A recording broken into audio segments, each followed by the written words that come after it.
잠시만요.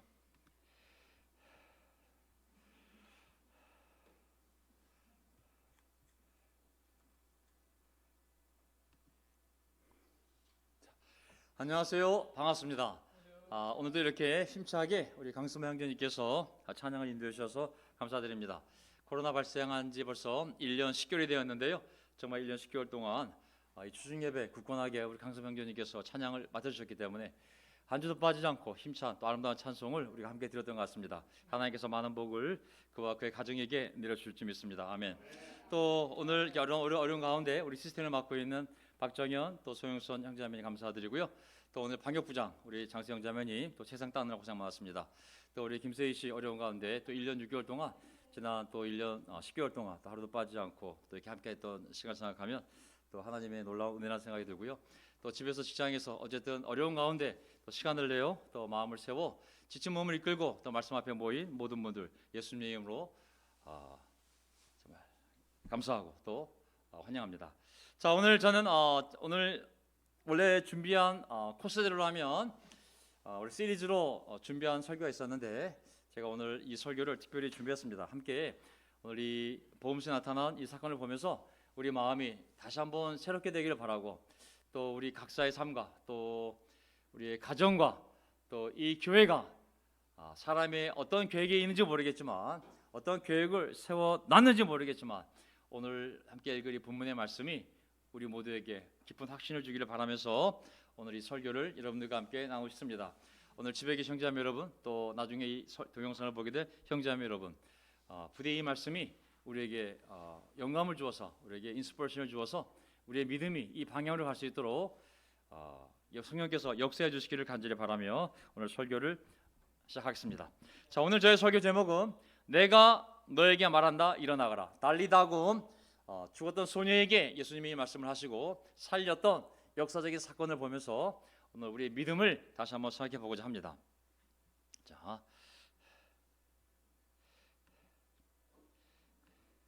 오늘 주제는요 믿음의 행위, 믿음뿐만 아니라 믿음으로 한 행위 그리고 그것을 보시고 역사하시는 하나님의 기적, 하나님의 역사에 대해서 함께 이 주제를 가지고 나눠보고 싶어요.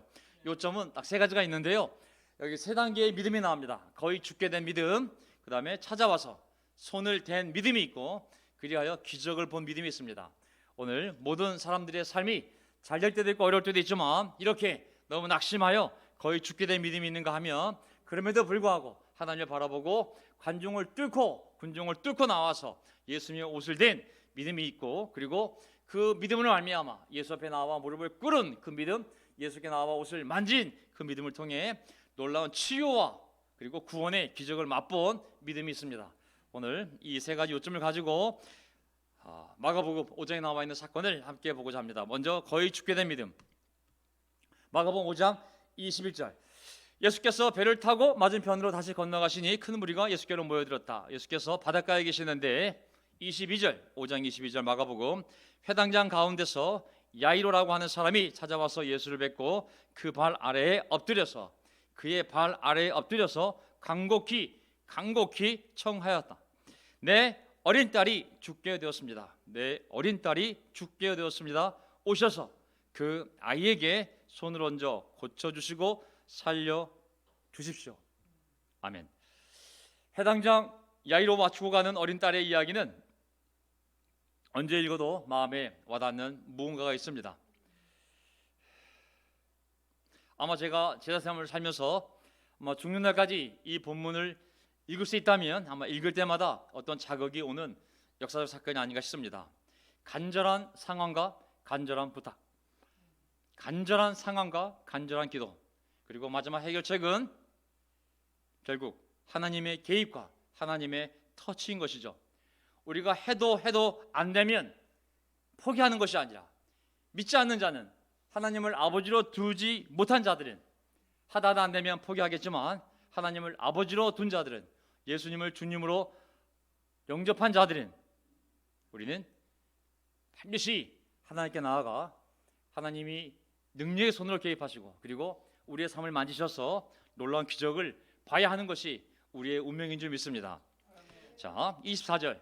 그래서 예수께서 그와 함께 가셨다. 큰 무리가 뒤따라오면서 예수를 밀어냈다. 그런데 다른 사건이 동시에 발생합니다. 12년 동안 12회 동안 혈루증을 앓아온 여자가 있었다. 여러 의사에게 보이면서 고생도 많이 하고, 여러 의사에게 보이면서 고생도 많이 하고, 재산도 다 없앴으나 아무 효력이 없었고 상태는 더욱 악화되었다. 자, 이 두 사건이 예수님에게 동시에 오버랩이 됩니다. 현 여자아이의 죽어가는 사건과 그리고 또 다른 여인의 심각한 질병의 문제가 동시에 오버랩이 되어 예수님의 삶에 들어오는 것이죠. 저는 이 부분이 현실적으로 너무 와닿습니다. 왜냐하면 항상 인생의 문제들은 오버랩되어 있고 겹쳐 있기 때문입니다. 오래된 아주 고질적인 악성 종양 같은 문제가 있는가 하면 또 이 아이처럼 급성 종양 같은 문제가 동시에 있는 것이죠. 우리 삶의 문제 그리고 교회의 문제도 이렇게 겹쳐 있고, 또 내 개인적인 문제와 가정의 문제 그리고 교회의 문제가 또 이렇게 오버랩 되어 있습니다. 어떤 건 오랫동안 해결되지 않은 문제로 남아 있고, 어떤 건 그 와중에 또 다른 새로운 문제가 일어나서 우리의 삶을 무릎 꿇게 만드는 것이죠. 또 나의 문제와 직장의 문제가 오버랩이 되고, 또 때로는 재정의 문제와 건강의 문제가 겹치기도 하고, 때로는 아이들의 문제와 부모님 문제가 겹치기도 하고, 삶의 문제들을 보면 이 급성과 그리고 고질적인 만성 문제들이 서로 엮여져 하나의 직조와 같은 문제들을, 상황을 우리에게 만들어내죠. 27절, 이 여자가 예수의 소문을 듣고서 뒤에서 무리 가운데로 끼어들어와서는 예수의 옷에 손을 대었다. 예수의 옷에 손을 대었다. 28절, 그 여자는 내가 그의 옷에 손을 대기만 하여도 나을 터인데 하고 생각하고 있었던 것이다. 29절, 그래서 곧 출혈의 근원이 마르니 그 여자는 몸이 나은 것을 느꼈다. 아멘. 자, 그녀가 한 것은 겉옷에 손을 대는 표면적인 행동이었지만 그 결과는 출혈의 근원을 마르게 하는 본질적인 치유를 가지고 온 것이죠. 오랜 세월의 고통이 있었지만 그것이 하나님의 능력이 개입되어서 나을 때는 조금씩 1%씩 나온 것이 아니라 한 번에 다 완쾌됐음을 알 수가 있습니다. 하나님의 역사는 조금씩이 아니라 때가 되면 땅속에서 갑자기 싹이 돋듯이 한순간에 하나님의 역사가 이루어지는 것이죠. 우리가 우리의 죄를 용서받을 때 매년 10%씩 10년에 걸쳐 할부로 용서받는 것이 아닙니다. 우리가 믿었을 때 단번에 용서를 받은 것이죠. 우리가 최고의 선물이 인간이 받을 수 있는, 신이 인간에게 받을 수 있는 도저히 돈으로 노력으로 살 수 없는 선물인 성령님을 우리가 영접했을 때 그것은 10년 장기 불알로 우리 삶에 들어온 것이 아닙니다. 처음엔 발 하나, 두 번째 발 둘 들어오신 것이 아니라 한순간에 우리 삶에 쑥 들어오시게 된 것이죠. 아주 단번에 들어오셨습니다. 하나님의 선물과 은혜의 특징은 더디게 보이지만, 인간의 눈에는 일어나지 않는 것처럼 보이지만 때가 되면 단번에 우리 삶에 역사하는 것임을 볼 수가 있는 것이죠. 이 여자의 병이 나음은 집에 가서 1년, 2년, 3년, 5년, 6년에 걸쳐 조금씩 나온 것이 아니라 되는 순간, 바로 그 순간에 출혈의 근원이 해결되어지는 아주 본질적인 그리고 구조적인 그러한 해결을 하나님이 해줬음을 알 수가 있습니다. 하나님께서 우리를 고치시고 우리에게 복을 주실 때 절대로 부담을 주십니까? 안 주십니까? 하나님은 절대로 우리에게 복을 주실 때 부담을 주시지 않습니다. 그 여인에게 가서 400만 원짜리 할부 하나 끊어와 라고 말씀하지 않았습니다. 잠언 10장 22절, 여호와께서 주시는 복은 사람을 부하게 하고 근심을 겸하여 주지 아니하시느니라. 하나님의 복을 줄 때 이게 사람한테 오는 억제의 복인지 아니면 정말 하나님의 은혜로 나에게 복을 주시는 건지는 그 뒷구절을 보면 알 수가 있어요. 절대 하나님의 복은 우리에게 근심을 겸하여, 근심과 함께 우리에게 오지 않습니다. 근심으로 번역된 이 단어를 보게 되면, 히브리 단어를 보게 되면 너무 근심이라는 약한 단어로 번역이 되어 있어요. 이 단어는 그 사진을 보면 에세브라는 히브리 단어인데, 거기는 인생에 벌어지기 정말 싫은, 상상하기 싫은 모든 것들이 다 집약되어 있는 단어가 바로 이 근심이라는 단어이기 때문에 이렇게 쉽게 근심으로 번역을 했어요. 트러블, 고통, sorrow, 슬픔, pain, 고통, hurt, 상처, toil, 고통, labor, 고난, 노역, 이 모든 것이 담긴 것이 이 근심이라는 단어거든요. 하나님이 복을 줄 때는 우리에게 은혜를 주시지, 야, 너 이만큼 하면 내가 이만큼 줄게, 내가 이만큼 하면 내가 좀 더 줄게, 이것은 사람이 월급으로 노동의 대가를 주는 것이지 하나님 우리에게 주는 것이 아니거든요. 그 여인이 한 일은 예수님의 와서 예수님의 옷을 만진 표면적인 일이었지만, 하나님 그녀의 마음을 중심에 보시고 치료가 이루어졌을 때는 완전한 치료가 이루어져서 더 이상 그녀가 무엇을 할 필요가 없는, 요구되어지지 않는 그러한 치유를 그녀에게 경험하게 하신 것이죠. 그것이 바로 하나님의 역사의 특징인 줄 믿습니다. 아멘. 우리들의 문제들이 고질적이고 낫지 않고 정말 한계처럼 느껴지고 벽처럼 느껴져 보일 때가 많지만, 하나님의 때가 되어 주님이 개입하시면 단번에 한 번에 그 문제가 해결되는 것을 보게 됩니다. 인간 눈에는 slowly, 하지만 때가 되면 quickly, 한순간에 하나님의 역사가 내 삶에서, 내 직장에서, 내 가정에서, 내 자녀의 성격에서, 삶에서, 그리고 교회 안에서 그런 역사가 일어나는 것을 저는 믿습니다. 그게 하나님의 개입의 특징이고 하나님의 해결의 특징입니다. 하나님의 해결은 근본적이고 본질적인 해결임을 볼 수가 있는 것이죠. 사람은 아무리 개입하자 현상적으로, 표면적으로, 단기적으로 해결해 놓지만, 하나님은 본질적으로 그 문제를 때가 되면 단번에 해결해 주신 분임을 믿습니다. 아멘. 자, 두 번째 포인트, 찾아와 손을 댄 믿음. 아까는 정말 그 딸이 거의 죽어갔을 때 그 아버지의 믿음이 거의 죽어가지 않았습니까? 너무 간절했어요. 딸이 죽을지도 모른다는 그 간절함. 또 그 12년 동안 피를 흘리던 그 여인, 얼마나 마음이 간절했습니까? 거의 믿음이 죽어가지 않았겠습니까? 많은 의사에게 많은 돈과 많은 수고를 했지만 결국 병이 낫지 않았을 때 그녀의 믿음은, 삶에 대한 믿음은, 신에 대한 믿음은 거의 사라져가는, 죽어가는 믿음이 아니었겠습니까? 하지만 용기를 내어서 이렇게 찾아와 손을 대고 찾아와 무릎을 꿇고 예수님께 빌었을 때 어떤 일이 벌어졌을까요? 30절, 예수께서는 곧 자기에게서 능력이 나간 것을 몸으로 느끼시고, 능력이 나간 것을 몸으로 느끼시고 무리 가운데서 돌아서서 누가 내 옷에 손을 대었느냐 하고 물으셨다. 제자들이 예수께 무리가 선생님을 에워싸고 떠밀고 있는데 누가 손을 대었느냐고 물으십니까? 하고 반문하였다. 여기 보게 되면 물리적으로 예수님의 몸에서 어떤 능력이 나가지 않았습니까? 저는 우리 삶의 궁극적인 문제를 해결할 때 그 힘은 우리 안에 있는 것이 아니라 하나님에게서 그 능력을 가져와야 되는 줄 믿습니다. 아멘. 분명히 예수님은 내 몸에서 능력이 빠져나왔다라고 분명히 얘기하고 있거든요. 이건 느낌이 아닙니다. 우리 가정에, 우리 자녀의 삶의 변화가 필요하다면, 우리 교회의 변화가 필요하다면 그것은 인간이 모여서 지혜를 모으는 일이 아니라 인간이 무릎을 꿇고 기도하였을 때 하나님의 능력이 이 교회에 임해야지만 저는 교회가 근본적으로, 본질적으로 바뀔 수 있다고 믿습니다. 인간적 힘이 아니라, 인간들의 힘이 아니라 하나님의 역사, 하나님의 능력이 함께 해야만 본질적인 변화를 맞이할 수 있는 것이죠.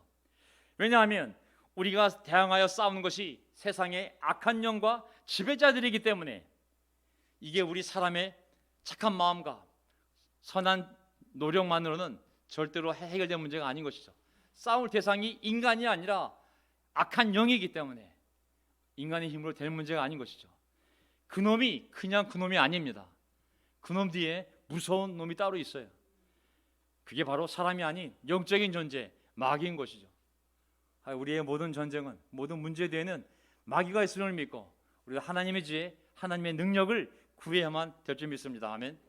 우리 자녀들의 문제, 우리 미래의 문제, 우리 건강의 문제, 모든 문제 뒤에는 영적인, 본질적인 문제가 있는 것이죠.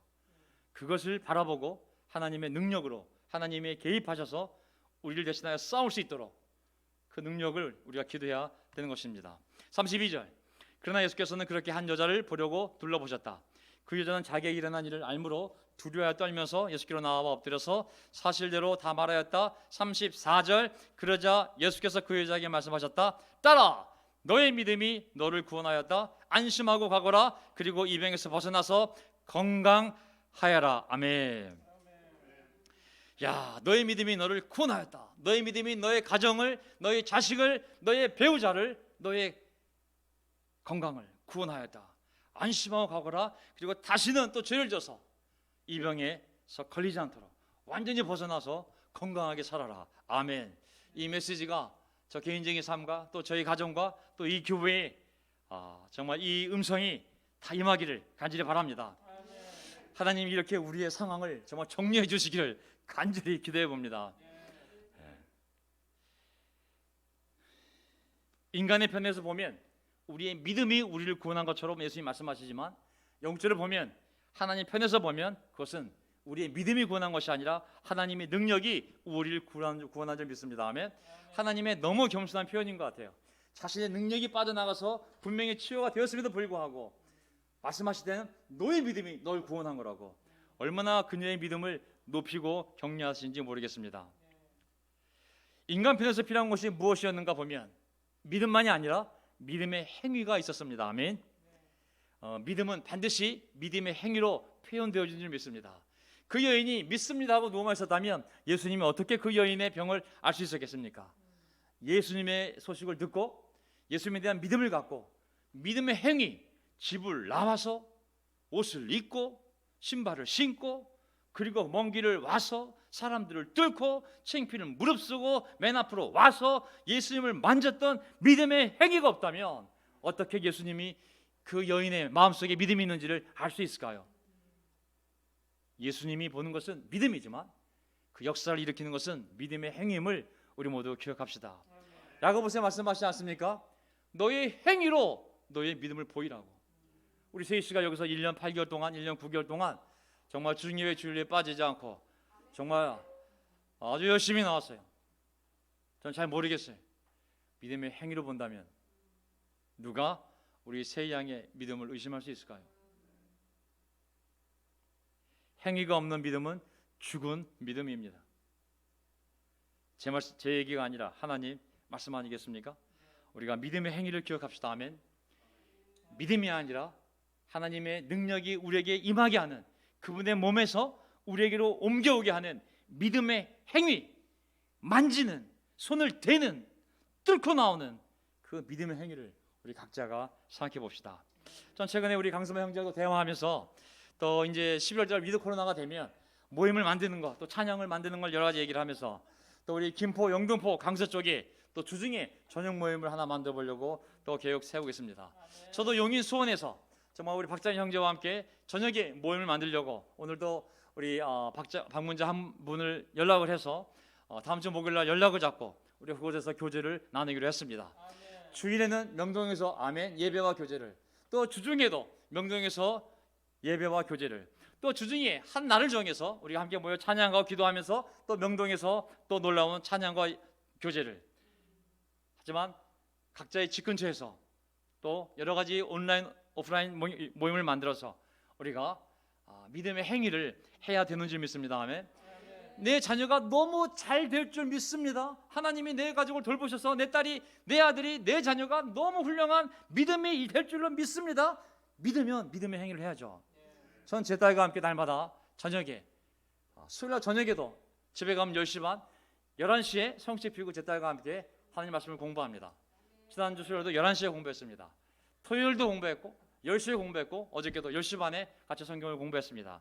누가복음, 요한복음 5장을 10분이라도 15분이라도 말씀을 피고 함께 읽고 배운 걸 나누고 그리고 기도하고, 저는 믿음의 행위를 통하여 하나님께서 우리의 믿음을 보시고 제 딸을 언젠가 구원해 주시기를 간절히 기도합니다.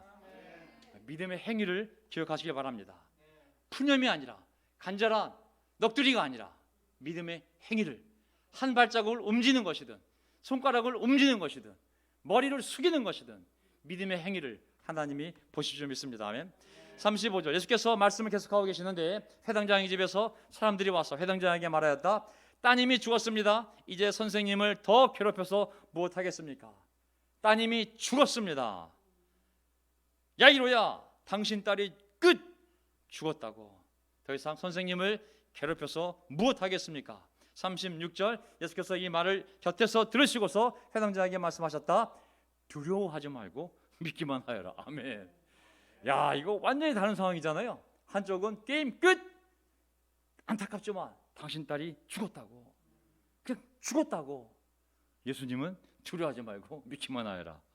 야, 이 우리의 인식과 하나님의 인식이 이런 엄청난 차이가 있습니다. 인간의 인식과 예수님의 인식이 이렇게 엄청난 차이가 있습니다. 한쪽은 끝났다, 아니 두려워하지 말라고, 믿기만 하려고. 엄청난 인식의 차이요, 믿음의 차이가 이렇게 하늘과 땅만큼이나 차이가 납니다. 사람에 대해서, 또 가정에 대해서, 교회에 대해서, 자식에 대해서 우린 때로 이미 그것은 끝난 것입니다. 이미 죽은 것이나 마찬가지입니다. 더 수고해서 무슨 소용이 있겠습니까? 헛수고하지 마십시오. 하지만 하나님이 그렇게 말씀하신 적이 없다면, 하나님께서 직접 우리에게 그 사람은 끝난 사람이다, 그 교회는 끝난 교회다, 그 가정은 끝난 가정이야, 그 배우자는 끝난 사람이야, 이제 소용이 없어, 돌아가 라고 예수님이 직접 말한 적이 없다면 우리가 할 일은 포기할 일이 아닌 것이죠. 하나님이 직접 우리의 귀에 대고 우리 가슴에 말씀을 보이시면서 이미 끝난 거라고, 헛수고하지 말라고, 돌아가라고 하시지 않는다면 우리가 할 일은 포기할 일이 아니라는 것이죠. 포기는 하나님이 포기할 때 우리도 포기하는 줄 믿습니다. 아멘. 하나님은 두려워하지 말고 믿기만 하라고 말씀하셨습니다. 우리가 살아있다는 것은, 아직 그 음성이 들리지 않는다는 것은 우리 보고 그 희망을 가지라는 말씀이고, 우리 보고 믿으란 말씀이고, 두려워하지 말란 말씀이고, 기도하란 말씀인 줄 믿습니다. 우리가 기도할 필요가 없고 믿을 필요가 없고, 그리고 모든 것이 끝났다면 하나님께서 우리에게 알려주실 것입니다. 내가 더 이상 이 땅에 살아야 이유가 없다는 것을. 언니가 저를 천국에 데려가지 않겠습니까? 더 이상 네가 있을 이유가 없다고, 와서 천국에 와서 쉬라고. 하지만 내가 살아있다면 믿을 때요, 기도할 때요, 믿음의 행위를 해야 한다고 믿습니다. 아멘. 우리 자녀에 대해서, 배우자에 대해서, 가정에 대해서, 교회에 대해서 우리 눈에는 죽었는지 모르지만, 영적으로 죽었는지 모르지만 하나님의 눈에는 아직 죽었다고 말씀하시지 않습니다. 두려워하지 말고 믿기만 하여라.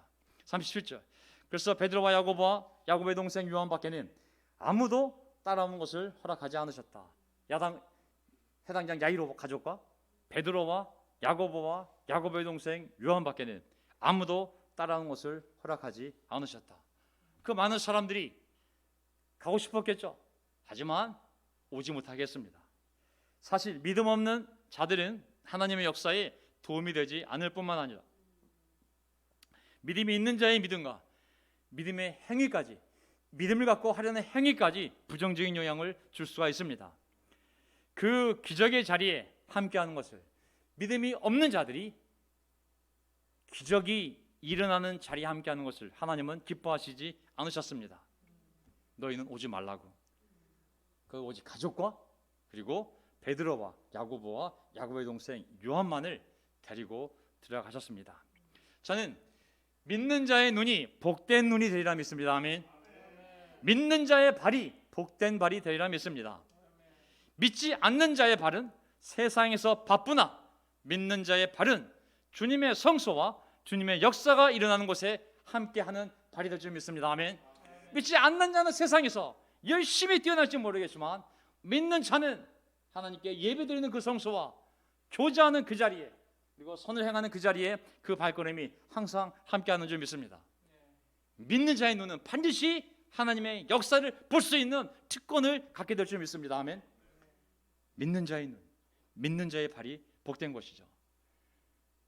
그 기적의 자리에, 앞으로 일어날 놀라운 기적의 자리에 믿지 않는 자들을 다 내보냈습니다. 세 번째 포인트, 기적을 본 믿음. 죽어가는 믿음에서 그 한계를 뚫고 달려와 무릎을 꿇은 믿음, 그리고 찾아와 손을 댄 믿음, 그 결과는 무엇일까요? 이제 기적을 본 믿음이 되는 것이죠. 38절, 그들이 회당장의 집에 이르렀다. 예수께서 사람들이 울며 통곡하며 떠드는 것을 보시고 들어가셔서 그들에게 말씀하셨다. 어찌하여 떠들며 울고 있느냐? 그 아이는 죽은 것이 아니라 자고 있다. 아멘. 얼마나 상황인식이 다릅니까? 이게 바로 사람과 하나님의 본질적인 차이가 아니겠습니까? 인간의 눈엔 죽은 것이요 그러하기에 울고 통곡하고 있지만 하나님의 눈에는 자고 있는 것이요, 이제 하나님의 역사가 일어날 놀라운 현장이 된 것이죠. 믿는 자의 장례식을 가봤습니까? 얼마나 놀랐습니까? 인간적인 육신의 슬픔은 존재하지만 그것을 뛰어넘는 하나님 주는 평화와 위로가 있지 않습니까? 거기는 천국을 향한 소망과 웃음과 즐거움이 인간적인 떠남의 슬픔을 이겨내고 그 놀라운 자리를 천국 환송식으로 만드는 것을 보게 되면 참으로 하나님이 함께하는 곳에는 세상이 이해할 수 없는 놀라운 비밀이 있는 것이죠. 어찌하여 떠들며 울고 있느냐? 그 아이는 죽은 것이 아니라 자고 있다고. 이사야 40절을 보게 되면 저는 우리 가정과 또 우리 영혼과 또 그리고 우리 교회를 생각할 때 제가 드리는 이 말씀을 가지고 함께 기도해 주시기를 부탁드립니다. 지금 이 설교를 듣고 계신 분이나 오늘 찬양을 함께 하시고 이 설교를 듣고 계신 분이나 아니면 나중에 이 동영상을 보게 될 한국에 있는 계시든 아니면 미국에 있는 분이시든 아니면 브라질에 있는 분이시든 아니면 러시아에 있는 분이든 누군지 모르겠지만 이 동영상을 언젠가 듣고 보는 분이 계시다면 저는 이 말씀들을 잘 기억하시면서 꼭 이 말씀대로 생각하고 말씀대로 믿고 말씀대로 기도해 주시기를 부탁드리고 싶습니다. 이사야 40장 11절, 그는 목자와 같이 그의 양떼를 먹이시며 어린 양들을 팔로 모으시고 품에 안으시며 젖을 먹이는 어미 양들을 조심스럽게 이끄신다. 이게 목자에 대한 비유잖아요. 이게 하나님에 대한 묘사잖아요. 하나님께서 자기 백성을 어떻게 다시 구원하실 것인가. 비록 포로로 끌려갔지만 수많은 죄악을 지고 하나님의 저주를 받아 심판을 받아 남의 나라의 종으로 끌려갔지만 하나님이 그들을 회복시킬 때 얼마나 그들을 사랑하시는지를 묘사한 거거든요. 어린 양들을 팔로 모으시고 품에 안으시며 젖을 먹이는 어미 양들을 조심스럽게 이끄신다. 목자의 이 정감 어린 사랑 어린 이 보호하는 이 모든 모습들이 바로 하나님이 자기 백성을 향한 모습인 것이죠. 교회가 때로는 넘어지기도 하고 쓰러지기도 하고 자빠지기도 하고 싸우기도 하고 분열되기도 하고 길을 잃기도 하고 실망시키기도 하고 교회가 교회답게 보이지 않을 때도 있지만 하나님께서는 자기의 몸된 교회를 이렇게 돌봐 가시는 줄 믿습니다. 아멘. 이 교회를 목사와 장로가 이렇게 인도하지 못한다 할지라도 하나님이 자기의 몸된 교회를 자기의 자녀들을 이렇게 인도해 가시는 줄 믿습니다. 아멘. 이사야 40장 13절, 누가 주님의 영을 헤아릴 수 있겠으며 주님의 좋은 자가 되어 그를 가르칠 수 있겠느냐. 잘 보세요. 누가 교회에 대해서 하나님이 갖고 있는 그 생각을 헤아릴 수 있으며 누가 그 교회에 대하여 주님이 계획이 있으신데 주님의 좋은 자가 되어 이렇게 하세요 저렇게 하세요라고 가르칠 수 있겠느냐. 14절, 누가 그와 의논하시는가. 그가 누구와 의논하시는가. 누가 그를 깨우쳐드리며 공평의 도리를 가르쳐드리는가. 누가 그분에게 지식을 가르쳐드리며 슬기로운 처세술을 가르쳐드리는가. 어떤 인간이 감히 하나님께 더 똑똑하다고 혼수를 두며 교회를 이렇게 인도하세요 저 사람을 세우세요 이 사람을 내리세요 이렇게 하세요 저렇게 하세요. 누가 하나님께 이렇게 할 수 있겠습니까? 하나님이 하나님의 지혜로 이 교회를 인도해 가실 줄 믿습니다. 아멘. 우리의 가정과 우리의 자녀들을 하나님께서 하나님의 슬기와 지혜와 능력으로 인도해 가실 줄 믿습니다. 아멘. 어떻게? 이사야 55장 8절 9절을 보세요. 나의 생각은 너희의 생각과 다르며 너희의 길은 나의 길과 다르다. 주님께서 하신 말씀이다. 하늘이 땅보다 높듯이 나의 길은 너희의 길보다 높으며 나의 생각은 너희의 생각보다 높다. 저는 이 구절을 여러 번 읽었습니다. 여러분 읽을 때마다 어떤 생각인지 모르겠지만 번역이 잘못됐다고 생각을 했어요. 왜냐하면 나의 생각은 너의 생각과 다르다. 너의 길은 나의 길과 다르다. 다르다는 것은 너 이렇게 생각해? 난 이렇게 생각하는데 좀 틀리네? 좀 방법이 틀리네? 틀리다는 얘기가 아니거든. 이것은 본문에 보면 아니다야. not. My way is not your way. 아니다야 아니다. 좀 다르다가 아니라, 좀 틀리다가 아니라 완전히 아니다라는 것이, 하나님의 생각과 사람의 생각은 좀 틀리다 다르다가 아니라 완전히 아닌 거예요. 아닌 것. not이요. not. not. not. 신의 생각과 지혜가, 인간의 생각과 지혜는 완전히 하늘과 땅의 차이만큼이나 신의 생각은 사람의 생각이 아닌 것이죠. 조금 더 지혜롭거나 조금 더 높은 것이 아니라 완전히 아닌 것이죠. 우리는 그 사실을 인정하고 하나님 앞에 무릎을 꿇어야 되는 줄 믿습니다. 아멘. 하늘 보십시오. 얼마나 높습니까? 그를 단지 땅이 하늘보다 좀 낮아, 하늘이 땅보다 좀 높아, 어떻게 얘기할 수 있겠습니까? 완전히 아닌 것이죠. 하늘이 땅이 아니듯이 하나님의 생각은 우리의 생각이 아닌 것이죠. 우리의 생각은 하나님의 생각이 될 수가 없는 것이거든요. 근데 겸손하게 하나님의 생각대로, 하나님의 지혜로 이 교회를, 우리의 삶과 가정을 인도해 가도록 무릎을 꿇어야 될 줄 믿습니다. 이런 얘기를 하면 어떤 분은 비웃을 거예요. 그들도 비웃었습니다. 그들은 예수를 비웃었다. 죽었는데 자고 있다고? 우리가 영적인 생각, 영적인 태도, 영적인 삶을 살아갈 때 세상적인 사람은 우리를 이렇게 비웃지 않겠습니까?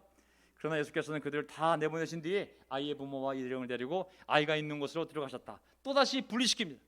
비웃는 자들, 믿지 않는 자들, 영적으로 보지 못하는 자들을 다 분리시키시고 믿는 자들을 데리고 그 현장으로, 기적의 현장으로 가시지 않습니까? 종말에는 결국 믿는 자와 믿지 않는 자가 다 분리될 것입니다. 마지막 구절 41절, 그리고 아이의 손을 잡으시고 말씀하셨다. 달리다 굼. 이는 번역하면 소녀야, 내가 너에게 말한다, 일어나거라 하는 말이다. 그러자 소녀는 곧 일어나서 걸어다녔다. 소녀의 나이는 12살이었다. 사람들은 크게 놀랐다. 예수께서 이 일을 아무에게도 알리지 말라고 그들에게 엄하게 명하시고 소녀에게 먹을 것을 주라고 말씀하셨다. 아멘. 예수님의 말씀이 역사했습니다. 그 소녀는 예수님의 말씀, 일어나라는 명령의 말씀을 듣고 일어났습니다. 아멘. 죽은 나사로도 예수님의 말씀을 듣고 나사로야 일어나라, 예수님의 명령의 말씀을 듣고 일어났습니다. 나인성의 과부의 외아들로 죽어서 관 속에 누워 묘지로 가던 그 젊은 청년도 예수님이 그 관을 세우고 관 밖에서 젊은아, 젊은이여 일어나라라고 외쳤을 때 그 관 속에 있는 젊은 청년이 일어난 줄 믿습니다. 저는 이제 우리 차례라고 믿습니다. 아멘. 달리다고, 교회야, 내가 너에게 말한다, 일어나거라. 우리가 할 일은 무엇입니까? 아멘인 줄 믿습니다. 아멘.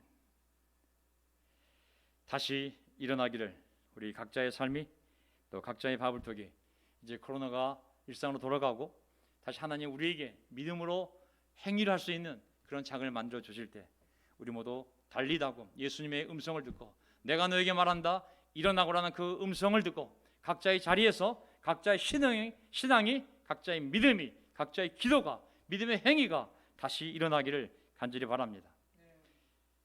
믿음의 행위와 우리 사랑의 수고로 11월을 함께 준비하는 시간이 되기를 바라겠습니다.